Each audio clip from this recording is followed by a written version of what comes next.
Hello, welcome to Conversations for the Moving Self. I am your host, Megan, a lifelong movement artist and facilitator. Each week, I invite you inside of the honest conversations that I have been having with some incredibly inspiring movement and well-being practitioners, as we unpack the beautiful roller coaster it is to pursue a lifestyle built around movement and well-being. Join us as we share and reflect on the moments where a movement lights your soul on fire, to the situations where you begin to question everything.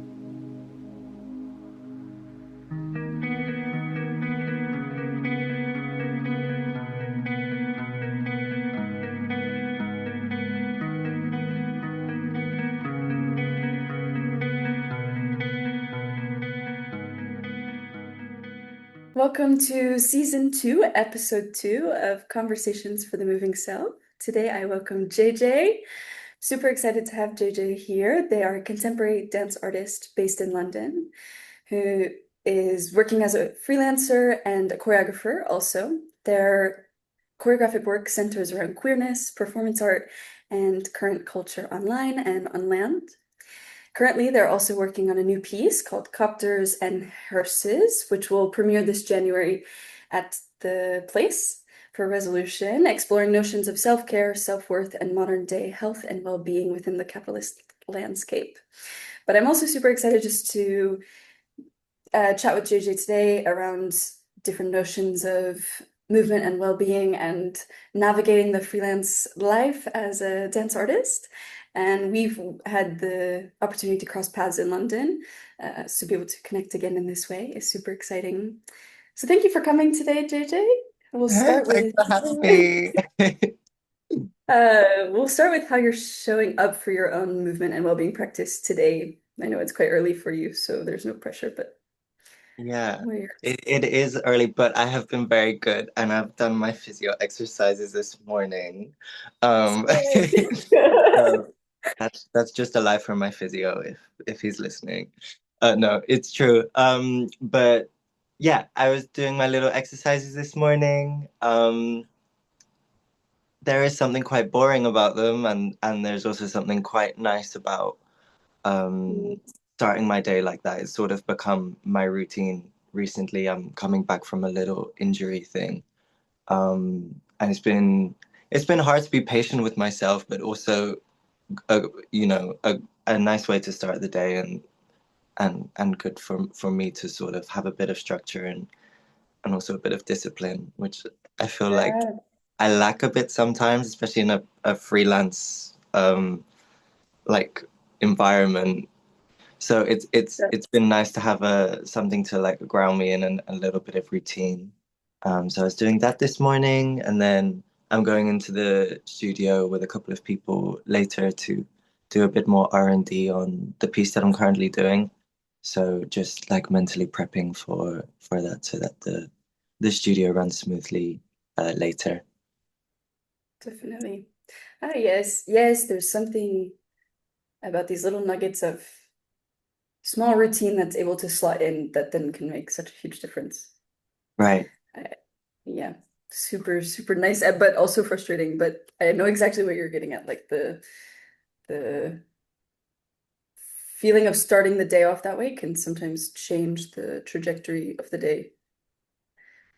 So yeah, Yeah, even that's just to have a little like anchor point like first thing in the morning, even if nothing else is gonna happen that day. It's like, well, I did that and also like after you've done it, it's like, okay, well I've done that thing, so what else can I do now instead of yeah, just, yeah. I don't know, rot in my bed and go on my phone too much and stuff. Like 100%, yes. And of course, there will be days like that, but to be able to, yeah, it's such a nice feeling when you're like, ah, okay, I did it, I can move on. And the body, I think for me, like I've been noticing recently, to be able to slot in these little nuggets, the body also then just feels so much better, even in 10 minutes. yeah, Uh, yeah. so yeah, amazing. I think we'll move next into if you're happy to share a little bit more about your movement journey, how you've arrived where you are today, what your entrance into movement and dance was, anything that you're happy to share. Yeah, like the dancer origin story. Yeah, yeah, like I guess it doesn't even have to be dance specific, but kind of your journey as a mover and what led Mm. you to dance. Uh-huh. Um, I started dance quite young, so I think my only relationship towards movement, I didn't have a relationship with movement that wasn't dance before that. I started taking local dance classes when I was 6 years old. But I had been like dancing a lot as a child, just in the living room and everything. But I think my mum never wanted to push the dancer thing, so she waited until I told her explicitly that I wanted to start taking classes. And I was doing that for fun. I was training. I wasn't training. I was 6 years old, but I was going along to lots of different styles and different techniques, and then suddenly became in this like ballet dancer pipeline all of a sudden. I think around like when I was growing up and when I was taking classes, it was still quite uncommon for like a boy to be in the dance class. There was me and one other boy in my class, and that was it. And I think there was a lot of sort of like systems set in place to really push push me to become this like male dancer and this male ballet dancer, because that's where all the money was. So I blinked, and then I was suddenly in all of these ballet classes because they were free. um, Right. and then I got a scholarship to a like vocational ballet school when I was 11, and I didn't really understand what that meant, and I didn't think my family did either. But I was like, all I know is that it's free, so I'm gonna go. Why Um, not? so then and dance, then dancing became a bit more serious, and it was like, okay, I didn't realize this was gonna be like my profession, let's say, but I'm training like 6 days a week now. Um, did ballet school, got kicked out of ballet school, and Okay. then and then kept training at a different school, and then at 16 I came to Rambert School in London to do my BA, did my MA in Leeds, I did Verve, and then I came back to London and have been freelancing since, mostly performing as a dancer. And now I'm sort of dipping my toe into choreographing and making work. Um, Yeah, yeah. amazing. Thank you for sharing. And yeah, the whole artist journey, it's super nice. I think also just to hear like different versions of the story. Yeah. Um, how is how are you finding choreographing so far? How did this piece that you're creating now arrive? Um, Mm. yeah, This love to this hear a bit more. yeah, this piece had been in my brain. Well, actually, I realized it was in my brain a lot longer than I thought it was. Um, but I started sort of like thinking that it would happen almost like last year. This piece is a collaboration with fashion designer Jocka Vega, and we were we were we started planning this piece without actually realizing that we were planning this piece. I was thinking about, the themes and little sections of things that I would find interesting, and I made a mood board, not necessarily as like a treatment to present Jocko with, but just like for my mind as like a way of remembering what type of things I wanted to happen, or what the world would be essentially. Me and Jocko are both very visual people. Um, and then when I presented the mood board to him, it was like I had, without realizing, like created a little treatment for what the piece would be, and a very clear visual landscape, which for him was really easy to imagine, a collection from that. And then that's how this conversation started of, making dance for a fashion and fashion for a dance, and not just throwing costume on at the end of the piece, but really starting from the beginning of what the look is and what the movement is, and letting them have a conversation from the very start. Um, so yeah, that was kind of the origins of how the Yeah. piece came. I love it. Yes, and this collaboration element is super fun. I think sometimes, yeah, now my lens is like, the costume is just as important, and it's something that starts way back in the beginning. And this sentiment you were speaking about of like when creating, sometimes these ideas are already, they're like here and they're ready, but when you're to actualize that idea, Right.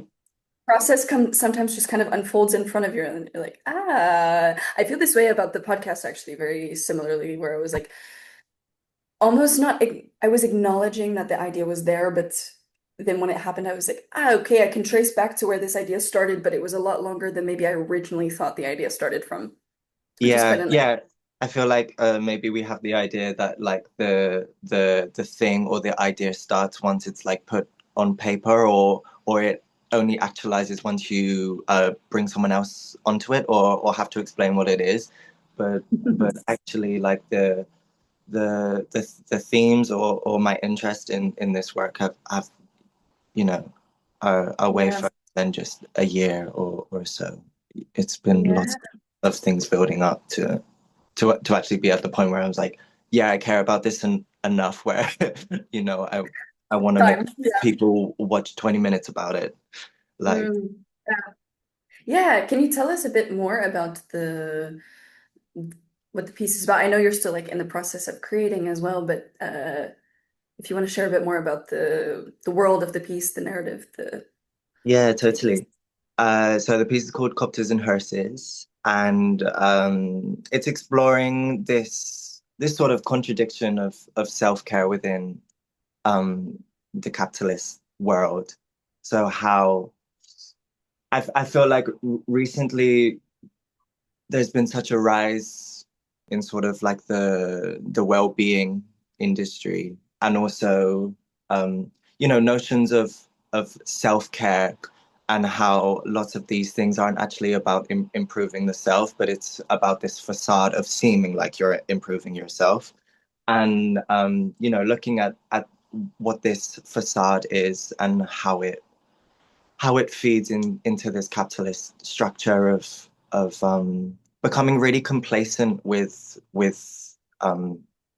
practices of well-being and health, and how they often have cultural links as well. And this sort of um, picking up one thing and then throwing it away, and then reaching for the other thing, just searching for some fulfillment, often waters down a lot of cultural practice without us realizing, the way that certain practices become trends, or in vogue, or are current at the moment, and then are just as soon as they're picked up, they're also just thrown away, and then moved on to the next thing. Yeah. So sort of that cycle of failure, of reaching for the Mm. next thing. Oh, I'm gonna go do this now. I'm gonna dress like this. I'm going to only eat this type of food, or consume this type of culture, and then dropping it, and then moving on to the next thing. I was really interested in this cyclical structure of failure, and how that almost mimicked this failing machine of capitalism, and the monotony and the inescapableness of it. Yeah, yeah, yeah. Interesting. I really wish I was going to be in London to see the piece. You'll have to do it at more places. Girl, I'm gonna be so annoying on Instagram with all the promos, so I don't think you'll be Okay. listening back. Great. No, it's this idea. I really liked the word failure when you said that, because I think, yeah, so often in this capitalistic structure, it becomes like, did I achieve self-care? did I achieve well-being? And it's exhausting when you think about it like that. Um, Yeah, and I think because of the world that we're in as well, I think I think the dance scene is, complicit in this as well of picking up cultural practice when it's current and just doing it for the sake of doing it or doing it because other people are doing it and then dropping it. Um, mhm.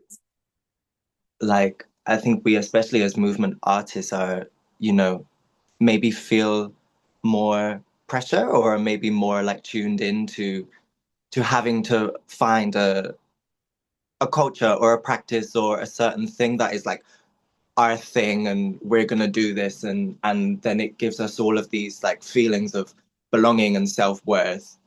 Um, and this piece or this research isn't about like shaming anyone No. that is like doing that because like I'm culprit number one. Like this is the whole reason why I'm making the pieces because I've seen the way that I've Yeah, reached for things for fulfillment and have failed so many times. It's not about singling anyone out or being on my like moral high horse. It's about looking at the structure that makes us feel like we have to do that. What is it in this society that makes us feel like we have to find that thing that we're successful at and have to stick at and have to, wring yeah, absolutely everything out for all these types of gain in money and career and success and everything. Like, why can't we just do yeah. something? Yeah. Even as you were speaking, I was thinking about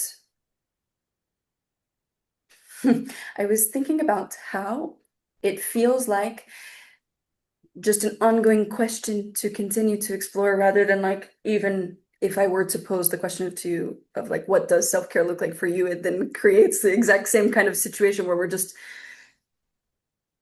maybe oversimplifying for seeking some sort of fulfillment or a ability to consolidate to understand, who Yeah, knows, but just yeah, how can we kind of continue instead to question rather than answer this yeah. situation? It's a really good question because I feel like self-care now, like even just thinking about the word self-care is like it for me when I think of self-care, I don't actually think of the self and the intimate practice. Like self-care is a performance to me, and it's so Yes, externalized and it's like put into Instagram reels and put on TikTok shop. Like yeah. it's yeah, it's Uh, what is self-care versus what is practice? Yes, yes. I completely relate to this feeling of, ah, yes. I'm so interested in this. Um, yeah, as you're starting to research in the studio and create, granted, it's also probably an ongoing question, but I wonder where your headspace is at right now in creating a space for other movers to come in and how to encourage like practicing taking care of oneself. But yeah, what is that conversation right. internally? I mean, it's really meta because it's like I'm making a piece about like not falling into these like self-care tropes and then also trying to make sure everyone's cared for. And it's like, Or yeah, how do I make a piece that is like questioning these structures of, westernized practices that are in the guise of care and then but actually truly like have a room full of people and look after them and not fall into these tropes of all of these, watered down um, ways of caring for people that we've been told that we should do. Um, it's been really interesting. I think I realized a lot in this process. I really care about how everyone's doing.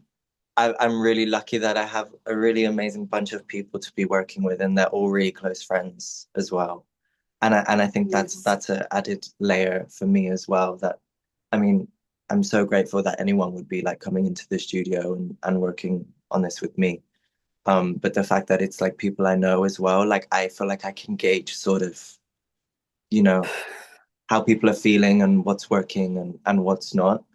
Um, Yes.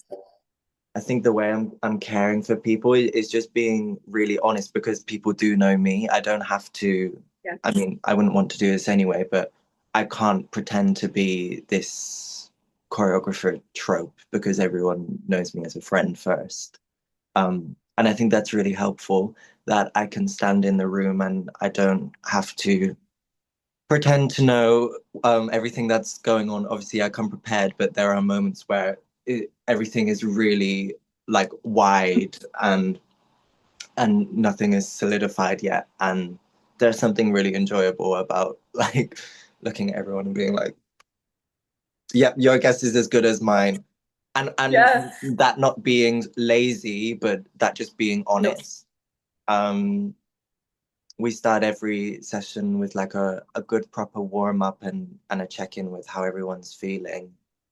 And I mean, I think that's good practice anyway, just to be safe in the room, but also it creates a really nice routine, almost like doing my physio in the morning, that it's like, okay, sometimes it's really daunting to know how to start the studio session or to start the day. But like we know that we do this thing that we all don't have to think about and we can feel some sort of collective care in that. And then we can move forward with the task. Um, Yeah. and it's sort of, you know, a nice way to see how is someone showing up today for whatever reason, and they can explain verbally, or I can see it in the way that they're Yes. doing morning class. It's like, okay, maybe that person isn't ready to go really crazy right now, or it would be better to work on that, or they can, you know, say to me, Yeah. I'm in this way. Like just Yeah. honesty, really. The words that came to mind when you were speaking were like openness and like a built relationship and built understanding. Yeah, also just like compassion. Right. Compassion came to mind and collectivity, like just being able to find a moment to arrive together with the people that you're in the room with was really what was coming across, Yeah. which I can imagine as a mover in the space feels really, can I say the word grounding, which yeah, to be able to feel like, okay, there is intentionality in how this space is being created. There is, which at least for me, when I'm in a movement space, then translates to feeling cared for. Yeah, I mean that's what I would really hope for in the space. I think I'm also really connected to what it is, what it feels like to be a dancer in the space. Yeah. I'm doing Yeah. that at the same time. And I think working with past choreographers that have been like choreographers, I feel like you know, maybe the longer you put yourself in this choreographer role, you distance yourself from the Mm, the experience of the dancer, and then there's this strange separation, even if there's not hierarchy in there's this space in the middle that has lost a bit of understanding. But I think it's quite easy for me to be like, okay, we're gonna do this, we're gonna do this, we're gonna do this as a dancer. If you know, if I was listening to myself and I had to do what I was telling everyone to do, like how would that land for me? How would that make me yeah. feel? Yeah, definitely, definitely. Yeah, I think it reminded me of this same notion when someone's teaching quite a bit, the idea of going, okay, I need to return to be a student in order to teach better. It feels like the same notion Mm. with choreographer versus dancer or choreographer versus mover in the space, like just how to continue to always shift the lens. Mm. I want to be in the space. Yeah, I guess now shifting a bit back towards you in the space as the one kind of leading the space, directing the space. I'm curious in how you're also taking care of the moments where it's maybe too much for you or your brain needs to absorb or whatever, like how to be able to navigate that moment as the one leading the space. Mm. Granted, I think you've already touched a little bit on this with like your relationship with the dancers that you are working with.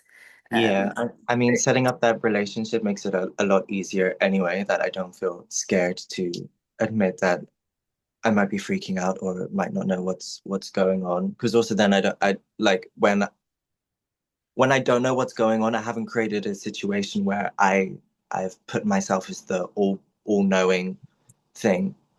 So mhm. when I can admit that I don't know what's going on, I feel like it doesn't create this situation of everyone has to freak out because I said from the start, like, yep, I want to do this, but if I don't know what's going on, that doesn't mean everything's going to shit. Like we're in a room full of like amazing gifted people. Like we're gonna make this work. Um, but there are times even when it's like not knowing what's going on, but being almost like too like zoomed in and losing a bit of perspective and just uh bashing at something and it's not really getting anywhere.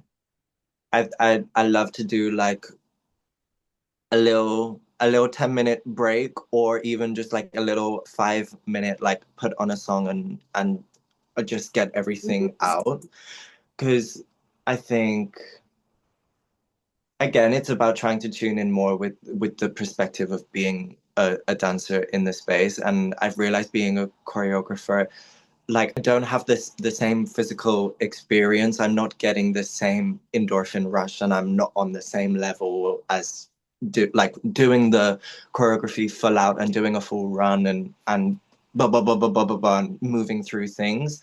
Um, so often if I'm feeling like I'm getting stuck and I'm like losing a bit of connection with how movement actually feels because I've gone to this like visual, somewhat separated place.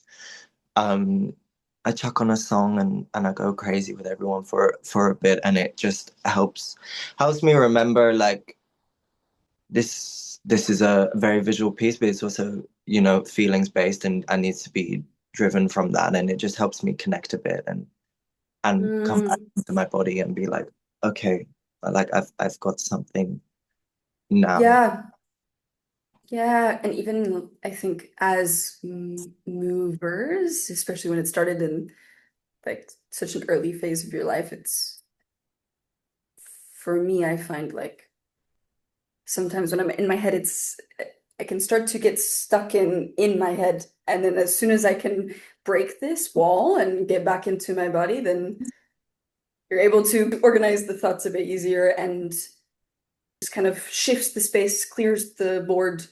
Um, I feel like you're also speaking somehow around just how to build trust.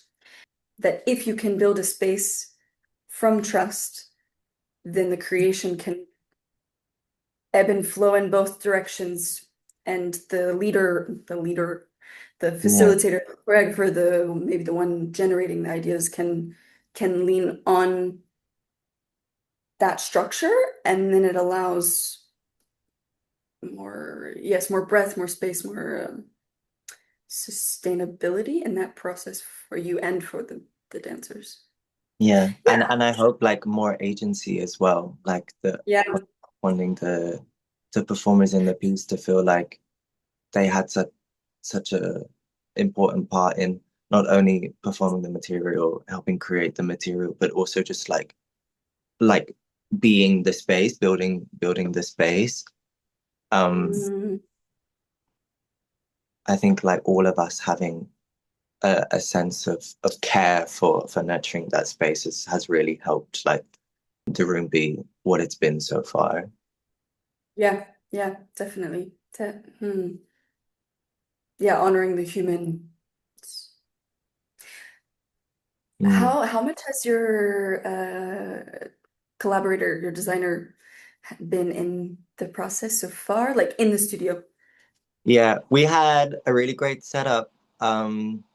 Jock is he graduated from Middlesex Uni, and they have a fashion course there and a dance course. Huh. And they've been super generous with offering space for us. Also because it's resolutions and it's our first creation. We don't have funding and everything is completely self-funded. So like anywhere we could save on money, the better. So we had like a first R&D week at Middlesex Uni like last month. Um, and Jocko was in Fashion Land, which is what I call the fashion studios of the uni. And I was in the little dance studio with everyone. And we would like usually like start the mornings all together. Jocko would come in, we would check in all together, um, see how everyone's feeling, and then maybe he would like do some little like last like minute like fittings or measurements and then run off to Fashion Land. And then we would work on some things and then I would call him down and be like, do you want to take a look at how this is going? And then in my breaks, I would go up and see things of the collection of thinking, like seeing where his head was at. Some of the pieces are like material, like dance material dependent. Like we need to make sure some things actually can what's the word? Be practical in like bearing weight and being almost like harnessy and stuff. So it was really great because we were able to be in the space and ask Jocko to like make a little mock-up of what like a rehearsal piece would look like and being able to already start practicing the garments to see, you know, how it's working.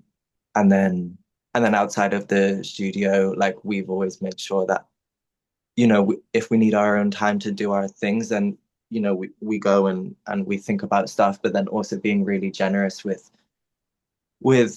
each other on our journeys to keep each other updated about what's going on. And we both like go into my friend's place who's making the music. Like we both go and make the music together and have inputs. And I go fabric shopping with him and he comes into the studio when I'm like working stuff. So it's been nice to also like get like a proper insight because I feel like I don't know, other times like working with another part of the piece, like working with a musician or working with a different costume designer or set designer, it's like you you only have like a certain amount of like meeting time and you only meet when it's like you've got something to show or something to ask.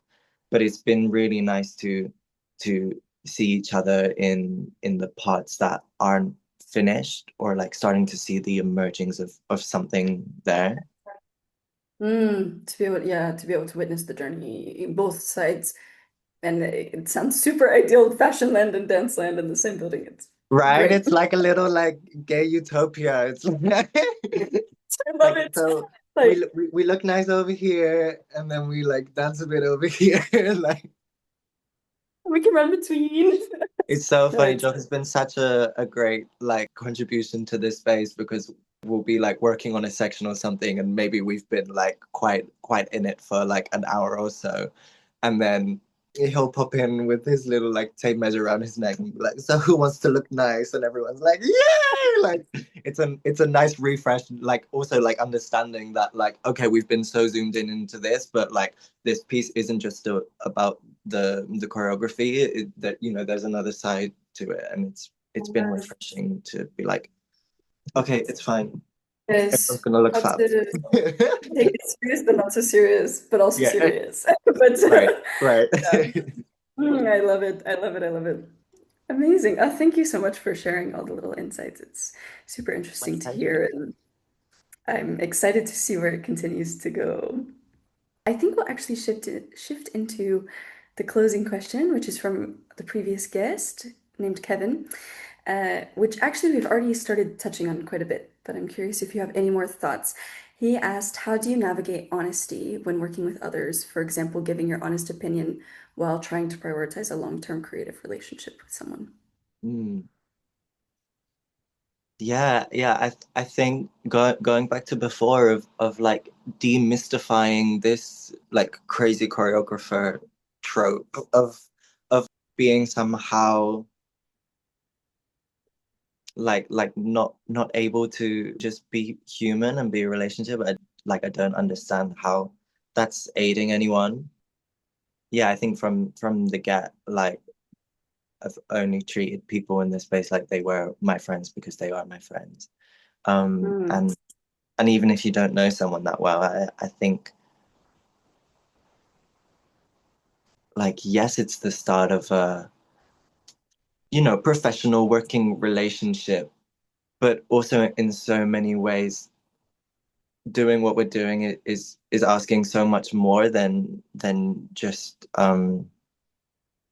a professional relationship. Like there has to be so much more trust involved, and I think being a dancer, especially in creation space, is so soul bearing sometimes. And I don't know, I think about how many creation tasks I've done as a dancer, and it just sometimes it being a lot, especially if you're working, with emotionally charged material or really being like like generating really from the inside.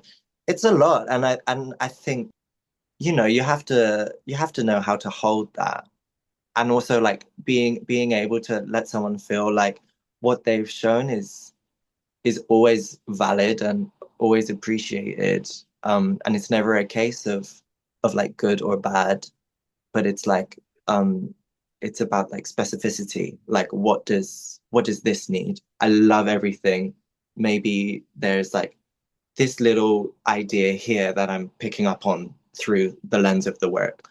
So I think it's never about like absolutely not. Or maybe I'm thinking in my mind, like, okay, these are the rules of the world, but it's about like knowing how to communicate with the person that you're working with. Of like, Mm. obviously, this is beautiful because you're amazing, and I really Yeah. appreciate you. Um, but out of everything, I'm really interested in this. So can we like push more for this?